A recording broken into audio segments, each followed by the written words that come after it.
Well, fine, good morning all. This is Patricia and I am traveling for history. So I wanted to talk today about a place called the Cathedral of the Immaculate Conception in Burlington, Vermont. It became, well, let me back up and talk a little bit about its history first before I start talking about its present. So that particular cathedral, which is located on Pine Street in Burlington, Vermont, was built in the 1970s. Now, it was designed by a well-known modernist architect named Edward Larrabee Barnes. And the grounds, which are filled with these locust trees, were planned by Daniel Kiley, a prominent landscape architect. So the trees there, those are the locust trees, and that is the Cathedral of the Immaculate Conception. The original cathedral burned down in the late 70s, as I recall, by an arsonist, and then this one was built in its place. The original one was a Gothic style, and now this one is modernist. In fact, this area, this green space, is the second. There are only two green spaces downtown Burlington, and this is one of them. The other one is City Hall Park. This photo is actually one I snapped in 2021. I have a video that I talked about this particular church. Cathedral, by the way, the difference between a church and a cathedral means it is the seat of the bishop. Now, it did become co-cathedral with St. Joseph's Church, and the title of cathedral moved completely from the Immaculate Conception to St. Joseph's a few years ago. Now, this particular I'll just keep calling it the cathedral because it was for a long time, but the Immaculate Conception one closed in 2018 due to dwindling attendance, which is true across all religions, honestly. There's definitely a decreasing enrollment, decreasing parish numbers, and that was happened there. And they said also that parishioners now worship at St. Joseph's instead. The church decided, Catholic diocese decided to sell the property, prime real estate in downtown Burlington, across the street from the parking garage, next door to a state building, very close to Church Street, which is the main shopping district in downtown Burlington. Probably in Burlington itself. So it's prime real estate. I don't know how big that property is, but that's a big church, and it just takes up a lot of space. So it's prime real estate, and the church listed it, the diocese listed it for $8.5 million. Seems like a hefty price tag, but did I just say it's prime real estate? It is. So the Development Review Board in Burlington issued a demolition permit in January 2023. And Preservation Burlington filed two lawsuits to stop it, one in federal court and one in state court. The federal lawsuit was dismissed. I think it was lack of grounds.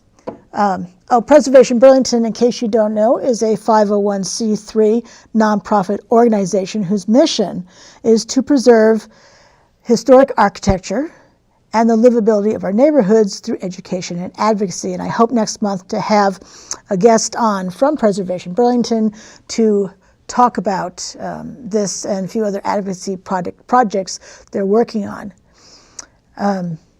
See Church Street when it was actually a street right there. Wonderful group of people who volunteer with that.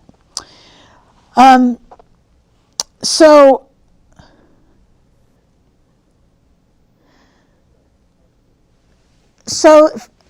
an environmental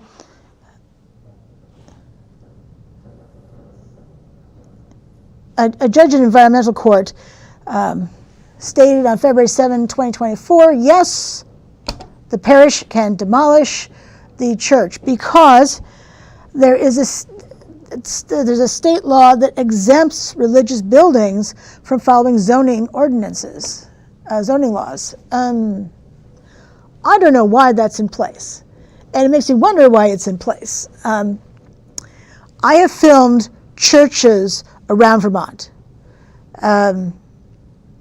including certainly Catholic ones, and what I have found, and what I have found to be true on a whole bunch of them, is that the churches are not cared for. Imagine because the diocese can't afford to anymore. You know, they have dwindling numbers of parishioners. They have the Catholic Church worldwide, not only dwindling numbers, but all sorts of lawsuits against them. And the coffers are not as full as they once were. So it's expensive to maintain buildings. If you own something, you know that's the case. Even if you just own a car, they're expensive, right? Yes, they can be. So since it's expensive to keep, to do the upkeep on buildings, I've seen lots of churches, and I'm talking specifically about the Catholic churches, that have not had the maintenance done on them. They've become structurally unsound.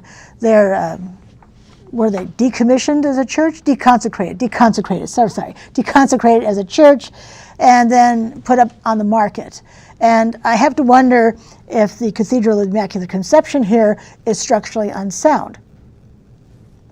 I don't know for a fact. To me, it seems to stand to reason. And now it's March, so I don't know. I haven't been downtown Burlington in quite a long time. I'm not sure if they've sold the building now for $8.5 million, and who will demolish it, what will be built there. I don't know any of those things. But Preservation Burlington is considering its options. It's not sure if it's going to take it to court again, to the Vermont Supreme Court. Should be interesting to see how this pans out. You likely know that I'm an historic preservationist, and if you don't, I'm an historic preservationist at heart. I know it's expensive to fight battles, certainly going to court and fighting things. Takes time, takes money, takes expertise, takes standing. So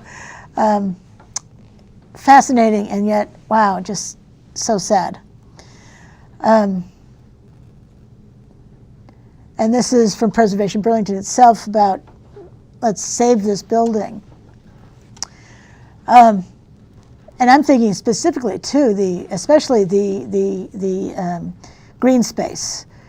So important to have green space. I wish there were more than 2 in Burlington, but this green space will certainly be lost if and when the building is demolished. So that's a real shame.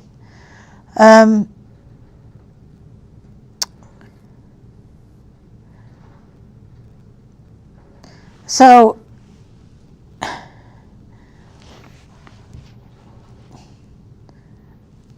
I'm a little speechless that it's so short-sighted to knock down a building that's its 50-year protection would hit in 2028 because it was built in 1978. So once a building hits 50 years, it has some protections in place, so you really have to work out not demolishing it. It can still be demolished, but it's harder to do that.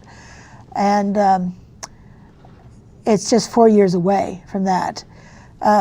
Because I think any one of us knows that whatever's built nowadays is not as well built as what was built, say, 50 years ago, almost 50 years ago as this building was.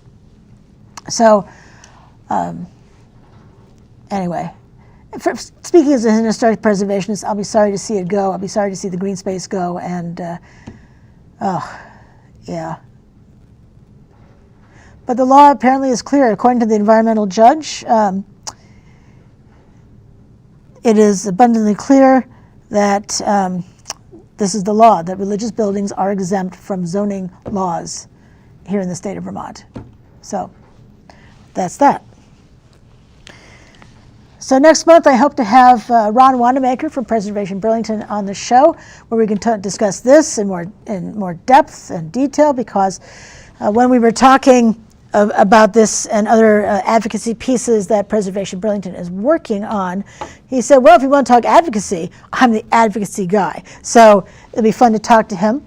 I had served personally on the board of directors of Preservation Burlington years ago, hosted their TV show. Not sure what day of the week that is for them. I know it used to be the fourth Thursday of the month, but certainly type in Preservation Burlington TV show and it should pop up on Papa Google. So you can check out their website, preservationburlington.org, and they have all these things here. They do offer some tours, specialized tours, and so that's something you can check out.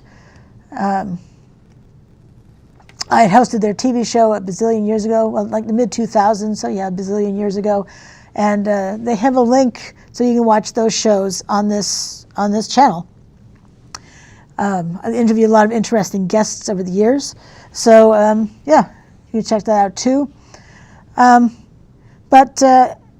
So this is Patricia, and I'm traveling for history. Thanks so much for joining me today. And as I always say in the end of my YouTube videos, thanks so much for watching. Hope you have a fabulous rest of your day. And until I see you again, thanks for being here. Bye now.